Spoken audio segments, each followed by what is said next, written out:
Minasan, mari kita lanjut ke chapter 6 dari Record of Ragnarok Gods Apocalypse. Sebelum saya lanjut, siapa tahu ada yang senang dengan konten sejarah. Bantu subscribe channel sejarahku ya, Minasan. Linknya ada di deskripsi. Diawali dari Prometheus yang menceritakan pada cucu lain bahwa dia adalah dewa yang dikenal sebagai dewa surgawi luar sama seperti cucu lain. Dialah dewa pertama yang menantang dewa lainnya. Cucu lain justru merespon dengan sinis karena Prometheus menyamakan diri dengannya dan menyebut tentang dewa surgawi luar. Cucu lain sama sekali tidak masalah dengan nama yang mereka buat. Satu-satunya hal yang menarik perhatiannya adalah apakah lawannya nanti kuat atau lemah. Itu saja. Cucu lain pun bergerak untuk menghajar Prometheus, namun dia berhenti ketika anjingnya mendatanginya. Ternyata nama anjingnya itu adalah Geis. Cucu lain kembali ceria dan langsung memeluk Geis. Di saat yang sama, Geis menjilatinya. Prometheus yang melihat itu pun tersenyum karena anjing itu ternyata teman cucu lain. Yah, seharusnya cucu lain bersyukur. Meskipun kemampuan pemulihannya sangat mengesankan, kalau saja Geis tidak datang untuk memberitahunya bahwa cucu lain tiba-tiba pingsan, maka dia tidak tahu apa yang akan terjadi padanya. Tidak diragukan lagi kalau cucu lain mengalami cedera yang sangat amat fatal. Cucu lain pun memanggil nama Prometheus.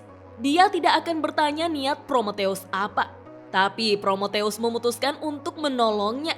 Cucu lain bahkan tidak terlalu peduli untuk apa Prometheus menolongnya. Namun setidaknya cucu lain harus berterima kasih padanya.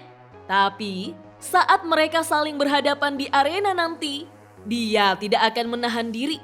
Prometheus pun tertawa dan memaki cucu lain kurang ajar. Prometheus pun mengatakan sebelum cucu lain pergi, izinkan dirinya memberikan beberapa saran. Dengan gaya bertarung seperti itu, cucu lain tidak akan bisa memenangkan pertempuran Apocalypse ini. Gaya bertarung cucu lain terlalu sembrono dan bahkan tidak peduli pada dirinya sendiri. Cucu lain seperti ingin bunuh diri meskipun dia berhasil memenangkan pertarungan ini. Kalau cucu lain terus seperti ini, cepat atau lambat, cucu lain akan kalah. Ketika cucu lain mulai emosi, Geis pun menggonggong untuk menenangkannya. Cucu lain lalu tersenyum dan mengatakan bahwa dia menghargai saran dan semua pertolongan Prometheus. Tapi, cucu lain meminta maaf, sepertinya dia tidak mendengarkan Prometheus dengan baik. Meski begitu, setidaknya dia akan mengingat namanya. Bahkan, di antara para dewa, ada banyak jenis dewa yang aneh. Prometheus pun menggaruk kepalanya dan melihat cucu lain yang berjalan menjauh. Sepertinya, mereka yang disebut sebagai demigod lebih rumit dari yang terlihat di luar. Dan, Prometheus memiliki hubungan yang aneh dengan orang-orang seperti itu. Prometheus pun menegur Herakles yang mungkin berpikir hal yang sama. Herakles lantas tersenyum karena mereka sudah lama tidak bertemu. Herakles bahkan menyebutnya sebagai saudara seperjuangan. Tapi mereka telah terlibat dalam sesuatu yang sangat rumit, dalam Ragnarok.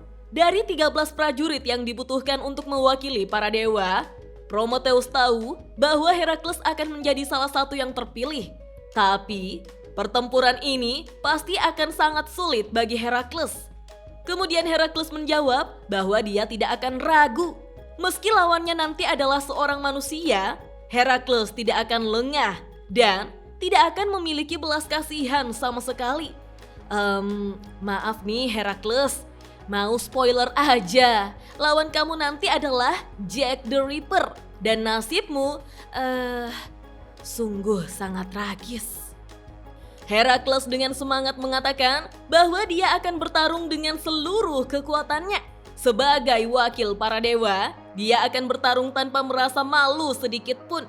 Lalu, kalau ada petarung manusia yang akan menghadapinya, maka Herakles akan menghadapinya dengan hormat dan memberikan segalanya. Dia akan berjuang dengan seluruh kekuatan dan tekadnya. Tentu saja, dengan begitu, kehebatan dan kekuatan umat manusia akan sampai kepada para dewa. Prometheus menyebut Herakles sama sekali tidak berubah. Bahkan, di saat situasi seperti ini, Herakles terus bergerak maju tanpa ragu-ragu menuju jalan yang dia yakini. Setiap kali dia mencoba menyelamatkan umat manusia, Prometheus selalu membuat kesalahan dalam prosesnya. Dia tidak tahu lagi apa yang harus dia lakukan. Prometheus benar-benar berbeda darinya. Herakles pun tersenyum dan mengatakan, "Bukan seperti itu." Prometheus sepertinya ragu dan menumpuk penderitaannya sendiri. Prometheus adalah pria yang seperti itu, tapi pada akhirnya Prometheus selalu melakukan hal yang benar walaupun jalan yang mereka ambil berbeda. Meski begitu, mereka selalu bergerak ke arah yang sama. Herakles menyebut mereka adalah saudara seperjuangan ketika mengingat dirinya dan Prometheus melawan raksasa. Jadi, bukankah mereka selalu seperti ini? Herakles pun mengulurkan tangannya. Lalu Prometheus meraihnya dan membenarkan perkataannya. Nah, minasan, sekarang Jar telah mengambil alih. Hadirin sekalian, terima kasih banyak atas kesabarannya. Pertarungan kedua di ronde pertama akan segera dimulai. Para petarung akan memasuki arena sekarang. Prometheus pun berjalan memasuki arena dengan membawa senjatanya yang berupa rantai besi. Prometheus berterima kasih pada saudara seperjuangannya, yaitu Herakles. Dan sekarang, pertempuran besar Apocalypse yang akan menentukan siapa dewa terkuat untuk festival besar ini. Tidak berlebihan jika dikatakan bahwa festival ini cocok untuk hadirin semua. Prometheus tidak akan ragu lagi, tidak akan mundur lagi. Jar lalu memperkenalkan, dalam sejarah panjang surga, dia adalah salah satu orang yang paling berdosa dan salah satu yang paling memberontak. Dewa surgawi luar pertama. Para penonton pun mengingat jika Prometheus juga berasal dari ras Titan. Dijelaskanlah bahwa Prometheus adalah pria yang sama yang telah mencuri api Zeus dari surga, lalu dia berikan kepada umat manusia. Dan akibat dari perbuatannya, manusia mengembangkan teknologi yang mereka tidak tahu cara menggunakannya. Seperti menghancurkan alam, melepaskan hasrat-hasrat yang tidak berguna secara berulang-ulang, membentuk kemanusiaan yang bodoh dan juga sombong. Dialah pelaku sebenarnya dari segala masalah di muka bumi ini. Sekarang, pria ini akan melakukan kesalahan yang sama lagi? Atau kali ini, sebagai bagian dari dewa, akankah dia menggunakan palu keadilan atas umat manusia? Inilah dia, dewa surgawi luar pertama, Prometheus dari Yunani. Ares berkomentar bahwa dia membenci pria itu. Hermes menanyakan, apakah Ares membencinya karena dia dekat dengan Herakles?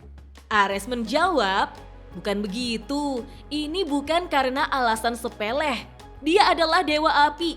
Dia terlalu khawatir tentang apa yang telah dia lakukan dan tersesat dalam keraguan. Dia benar-benar berbeda dari Herakles. Mereka seperti bertolak belakang. Hermes menebak bahwa yang sebenarnya mengganggu Ares karena dia dekat dengan Herakles. Ares hanya bisa menjawab, "Urusai." Prometheus yang telah berada di arena lalu mengatakan, "Pertama, biarkan dirinya memberitahu mereka para dewa dan juga Zeus. Memang benar kalau dia yang telah memberikan api Zeus kepada umat manusia. Dan sebagai hasilnya, umat manusia melakukan banyak kesalahan atau mungkin telah membuat kemajuan yang salah. Tapi, apa itu penting?" Dengan keras Prometheus berteriak, "Umat manusia, buatlah dosa sebanyak yang kalian inginkan. Buatlah kesalahan. Kalau itu hukuman, itulah yang mereka perlukan. Prometheus akan menerimanya tanpa masalah." Prometheus akan menyelamatkan umat manusia sebanyak yang bisa dia lakukan. Ares pun terkejut mendengarnya. Sedangkan Herakles paling mengenal Prometheus, ya begitulah dirinya. Prometheus pun mengacungkan tinjunya pada Herakles yang langsung dibalas pula oleh Herakles. Dalam hati Prometheus mengatakan, meskipun Ragnarok dan Apocalypse menjadi medan perang yang berbeda, tapi mari kita bertarung bersama.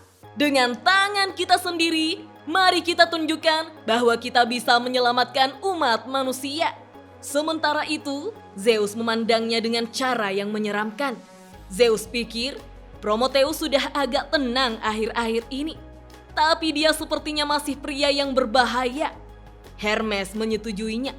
Kalau dia sudah membebaskan dirinya dengan cara itu dan mendapatkan apa yang dia inginkan kedua kalinya, Hermes tidak tahu apa yang akan dia lakukan. Mungkin dia akan meminta untuk membatalkan Ragnarok, atau lebih tepatnya, dia mungkin akan meminta agar para dewa menghilangkan seluruh sistem kongres hanya untuk melindungi umat manusia. Semua yang dia lakukan adalah untuk kelangsungan hidup umat manusia.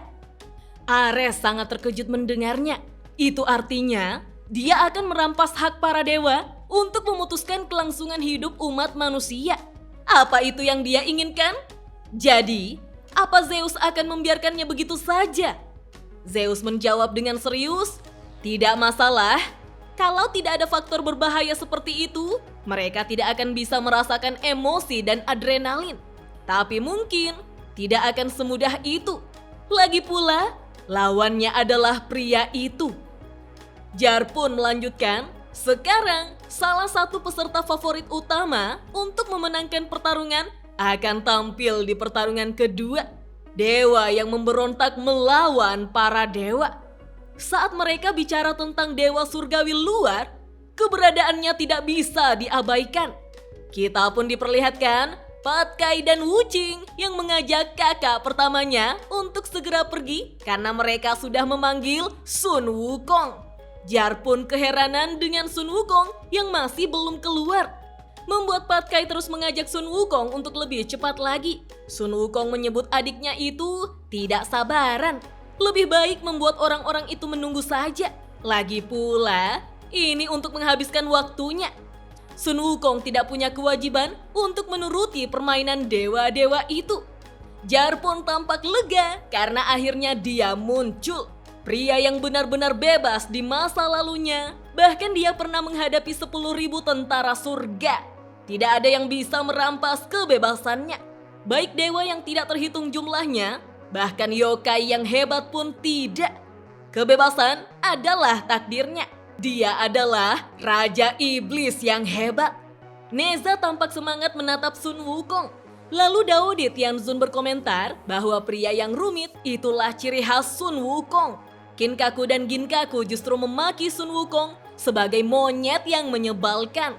Giu Mau lantas tertawa keras, sedangkan Enma Daiyoh berdecak kesal karena Sun Wukong sama sekali tidak berubah. Jar melanjutkan perkenalannya untuk Sun Wukong bahwa tidak ada cara untuk menghentikan amukan besarnya.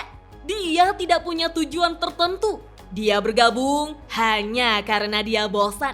Monyet paling bebas dan tidak terkendali di surga akan meledak-ledak di pertarungan Apocalypse ini. Pria bijak agung yang menyamai langit, Sun Wukong. Tiba-tiba, Prometheus menyerang Sun Wukong dengan merantai kaki kanannya. Membuat Sun Wukong menanyakan, apakah itu kecerobohan atau rasa percaya diri? Prometheus pun meminta maaf. Jar meminta mereka menunggu karena dia belum memberikan aba-aba. Sementara Zeus tertawa dan mengatakan untuk tidak terlalu serius. Jangan khawatirkan hal-hal kecil. Prometheus pun mengatakan bahwa dia tidak akan kalah dalam pertarungan ini. Pria yang pertama kali mengambil langkah adalah Prometheus. Dan chapter 6 Record of Ragnarok Gods Apocalypse pun berakhir sampai di sini minasan. Wah, keduanya sama-sama keren ya. Kita langsung gas yuk ke chapter berikutnya. Dah.